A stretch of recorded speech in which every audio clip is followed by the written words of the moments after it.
we're gonna bring you to the island of Maui. One of my favorite songs dancing as a kid.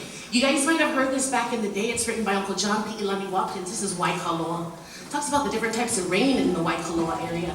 Hence, that's why they're wearing blue.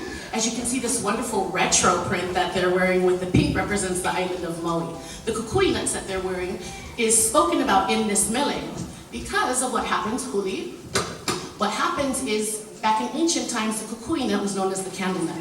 It was also used to go ahead and light things, right? So each kukui nut represents 10 minutes of light. So back then they used to say, hey, I'll be back in 3 kukui nuts. So 30 minutes, yeah? This is our beautiful Wāhine class from Kent and Puyallup. They're gonna be dancing Waikaloa.